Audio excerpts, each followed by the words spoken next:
Hello, hi, it's Christin here, 60 transformational coach, energy alchemist, and I am here to help you live your best life, to upgrade your DNA. And if you've not already done so, if you've not been a part of my world in the past, make sure you hit the subscribe, get notifications below so that you can continue to uplevel your frequency. So, as we move into 60 frequency, which is pretty amazing, we're dropping a lot of codependence, we're dropping a lot of people pleasing. And as we do that, whenever we make change in our life, what is the most important thing to do is to become aware. We don't know how many calories we're eating until we start counting them. So let's talk about 3 ways that you may be a little more codependent with your coach than you think.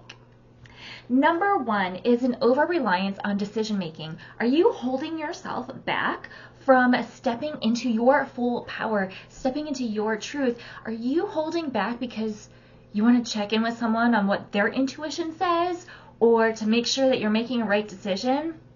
Yes, I get it. There's a time and a place to look to an expert in a very particular field. But at the same time, you got to bring it back to self.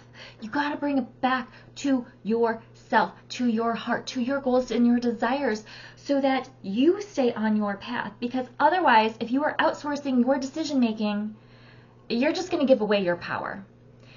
And as someone who has recovered from a lot of that in giving her power over, I urge you to become aware of this sooner than later, because it's not a fun path and the lessons get more expensive. The people, the detriment to our well-being, because if we don't listen to a lesson, it just speaks louder and louder and louder. So, codependence, over-reliance on decision making, number 1. Number 2, emotional dependence.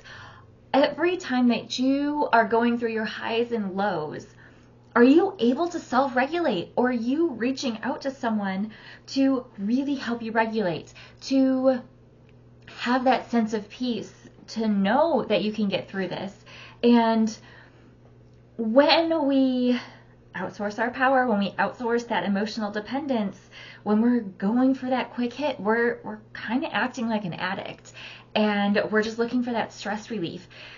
And that's not helping us evolve into the people that we're being. And as I'm saying that, I dated a gambling addict, and he was always looking for the next hit. He was always looking for the next high. Nothing I ever did in our relationship was ever going to be good enough, because he was always seeking external validation that I could not do, because he also wasn't doing it for himself. And that's okay.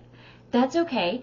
But what we're going to talk about is what we can do when we start being that emotional dependence for ourselves. Yes, we can still go get support. That's important. But being able to regulate ourselves in our emotions and not making decisions from a place, allowing that emotional wave, really understanding what that emotional wave is for you. And if you don't know your decision-making process, send me a quick DM. I will throw it into my human design software, and make sure that you are really aware of your true decision-making skills that are literally here for you. Some people are going to really ride that big emotional wave. Some people are going to have more spikes and more ups and downs. That's okay. And some people are just going to be able to tune to their gut and have those emotional waves, and that's okay too. Now, the last one, number 3, the inability to set boundaries. And I've learned this one over and over again, where when you're working with a coach, when you're working with another healer, you kind of accept their truth. You accept oh, they must be an expert in this, so I'm going to listen. And that's overriding our own intuition. And when we do that, we're again giving away our power.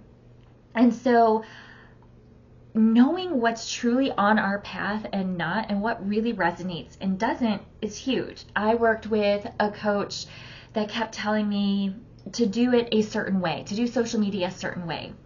And I kept telling her it didn't resonate. And every time we would come back to, we would like kind of butt heads, and we weren't seeing eye to eye at all. And so what was actually true for me, yes, there can be beliefs in there, but at the same time, you have an innate knowing, and don't let anybody override what's truly in your heart. If your heart's blocked and you're doing other things, yeah, okay, let's talk, let's work. But when you truly know who you are and know how you want to show up in this world, those boundaries become a whole lot easier. And so I'd rather work with someone on aligning to their true desires, because with those true desires, with those true values, become boundaries that stick, boundaries that feel good, boundaries where you're not saying yes out of guilt and shame, but yes out of alignment. And that's huge. So again, the 3 ways that you may be, or someone in your life may be showing signs of codependence with a coach or spiritual healer is over-reliance on decision-making, emotional dependence, and the inability to set boundaries. If this resonated with you, make sure you hit the like and subscribe. Really excited to bring a whole lot more here on spiritual integrity, 6D healing, and really up-leveling our frequency as human beings and galactic multidimensional beings. If you're ready to book a session, really upgrade your frequency faster than you ever have before, I have session links below, and I also am going to be doing a new membership program. So stay tuned for details on that and sign up for my newsletter. You might get some discount codes in there. Have a great magical week. Bye-bye.